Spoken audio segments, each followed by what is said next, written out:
Laikas yra pati didžiausia iš visų brangenybių. Senovės graikų mokslininkas ir filosofas Teofrastus. Sveiki, esu Asta Svirkienė, profesionali chirologė. Mano darbo patirtis perkopė 4 amžiaus. Iš vienos pusės tai lyg ir nemažai, bet amžinybės kontekste. Chirologija yra prognostinė ir diagnostinė sistema. Ji leidžia matyti laiko tėkmę delne. Pagrindinės ir antraeilės delno linijos delne yra datuojamos, todėl galima matyti svarbiausius praeities įvykius ir tai, kokia tendencija brėžiasi į ateitį. Labiau už praeitį mane domina ateitis, nes joje ketinu gyventi. Fizikas Albertas Einšteinas. Paklausite, o kur dabartis? Dabartis yra ypatingas laikas, gal greičiau momentas, kuris analizuoja praeitį ir kuria ateitį. Gyventi šiuo momentu moko budistinė filosofija. Artūras Šopenhaueris, XIX amžiaus filosofas, taip išsireiškė apie būtį. Kiekviena diena yra mažas gyvenimas. Kiekvienas pabudimas ir kėlimasis yra tarsi nedidelis gimimas, o kiekvienas gaivus rytas trumpa jaunystė. Mūsų skubros nuolatinio planavimo ir kontrolės amžiuje ši filosofija sunkiai skinasi kelią į galvas ir širdis. Nuo mažens išmokinti drausmės, kaip kareivukai žygiuojame per gyvenimą, koja kojon, taip kaip visi, tokie pat žygiuojantis kareivukai. Miestas labai stipriai pakeitė žmogaus natūralų gyvenimo ritmą. Elektra leidžia iki vėliausių išnaktų dirbti, mokytis ar tiesiog leisti laiką prie televizoriaus. Būti nuolatinėme visos paros laikotarpiu žinių, informacijos, filmų sraute tapo absoliučia norma. Programas galime įrašyti ir jas peržiūrėti patogiu laiku.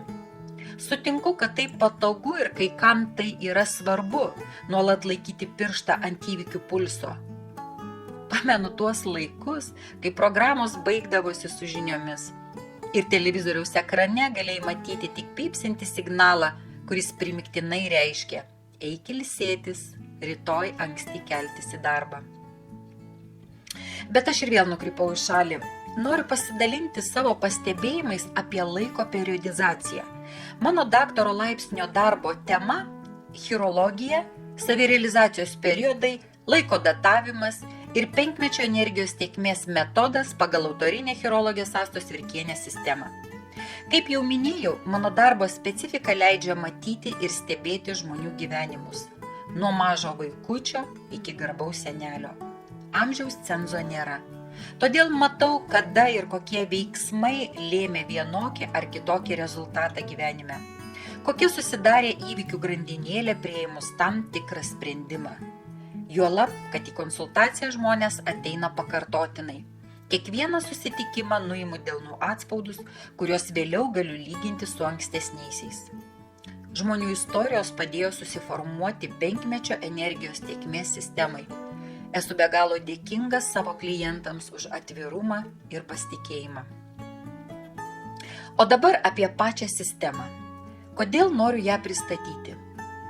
Mes visi norime būti sėkmingi ir laimingi. Norime laiku suspėti į gyvenimo traukinį.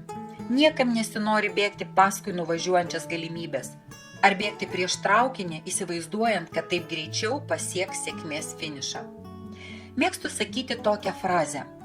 Yra laikas sėti ir yra laikas pjauti. Viskam savas laikas.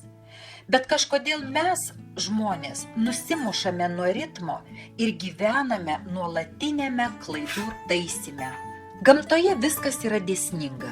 Jei gyventume natūralios gamtos ritmu, manau, daug fizinės ir psichologinės sveikatos problemų pasitrauktų visam laikui.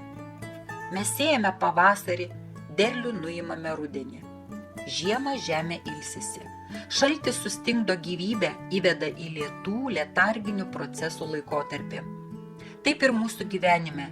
Yra laikas, kada turime daryti aktyvius, kardinalius veiksmus. Ir yra laikas, kai turime plaukti pasroviui, nieko nekeičiant ir negriaunant. Netrukus nubraižysiu schemą, kurioje pamėginsiu atvaizduoti 5 metų energijos tėkmę. Paimkime laikotarpį, pavyzdžiui, nuo 30 iki 35 metų. Vieną gyvenimo penkmetį. Jis jau praėjęs, kai kam pakeliui. Jūs darote analogiškai pagal savo esamą amžių. Startas prasideda nuo gimimo. Ir taip kas 5 metai. Turime laikotarpį nuo 30 iki 35 metų. Per vidurį tašku pasižymime laikotarpį 32,5. Nuo 30 metų taško brėžiu diagonaliai kylančią liniją link 35. Prie startinės pozicijos, tai yra 30 metų, pasižymiu 0 procentų energijos. Prie 35 100% energijos. Nuo penkmečio pradžios iki pabaigos, kaip matote, energija kyla su didėjančia progresija. Dabar paaiškinsiu suprantamai. Penkmečio pradžioje energija labai silpna, todėl kardinaliems pokyčiams tokiems kaip vedybos ar skyrybos, įmonės įkūrimas, darbo keitimas, laikas yra silpnas, netinkamas.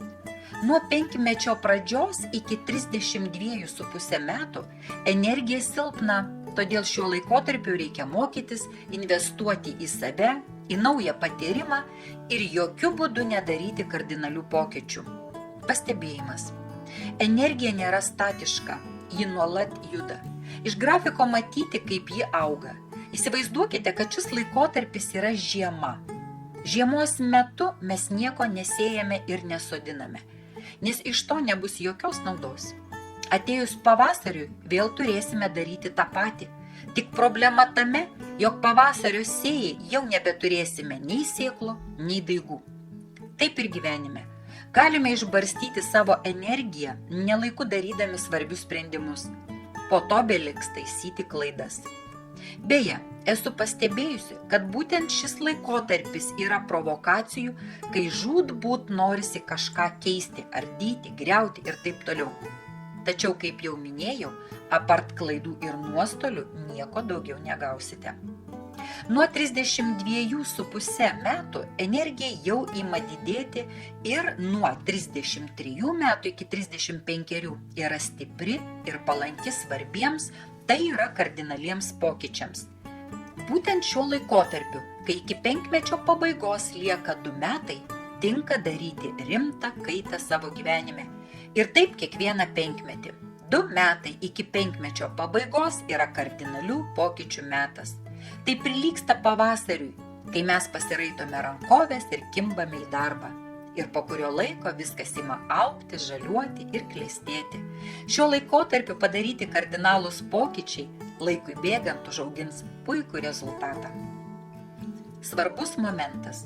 Kalbant apie santuoką, tai palankus kardinalių pokyčių laikas turi sutapti abiems žmonėms. Šiuo atveju mėgstu paimti tokį palyginimą. Įsivaizduokite, kad santuoka yra medis, kurį sodina 2 žmonės. Ir prižiūri tą medį, kiekvienas iš savo pusės. Jei vienam, kuriam laikas yra netinkamas, tai yra žiemos periodas, iš jo pusės medis bus silpnas, pažeidžiamas. Jis tiesiog neaugs. O tai reiškia, kad laikui bėgant santuoka darysis vis silpnesnė. Jei abiems laikas yra netinkamas, santuoka medis energijos visai negauna. Penkmečio pradžioje energijos tėkmės kryptis yra į vidų, į žmogaus esmę. Žmogus turi energiją kaupti, susirinkti, užsipildyti. Po to, peržengusi penkmečio vidurį, ji ima skleistis ir jau tekėti į išorę. Tai reiškia, kad mes jau turime pakankamą resursą kurti, dalintis, duoti. Taip ir santuokoje ar kitoje struktūroje, kur dalyvauja keli asmenys. Jei abiems laikas tinkamas, struktūra medis augs ir laikui bėgant bus stiprus ir galingas. O svarbiausia, turės stiprią imuninę sistemą. Tikiuosi, kad jūs jau paskaičiavote savo santuokos laikotarpį. Įvertinote, kokiu periodu, pavasario ar žiemos, buvote jūs ir jūsų sutuoktinis, kai žengėte prie altoriaus. Jei laikas, kuriam iš jūsų nebuvo palankus, labai nenusiminkite. Jei saugote, vertinate savo santuoką, nesate sugadinę tarpusavio ryšio neatleistinais poelgiais, tuomet dar galima viską pakoreguoti. Rekomenduoju dar kartą susituokti. Kaip? Tai yra atnaujinti santuokos įžadus, jei jūsų santuoka buvo palaiminta. Ir šį kartą paskaičiuoti laiką taip, kad jis būtų palankus jums abiems. Ir nuo to laiko bus skaičiuojamas naujas startas. Kitaip sakant, medelį reikia persodinti. Ir darant santuokos įžado atnaujinimą, žmonės turi eiti su pozityviu resursu. Tai yra meilė ir pagarba. Jei santykiai pašlyja, nelikę nei pagarbos, nei atjautos, dar kartą tuoktis neverta, nes bus pasodintas ne medis, o piktžolė. Tikiuosi, mano pastebėjimai jums buvo naudingi. Linkiu sėkmės ir viską daryti savo laiku.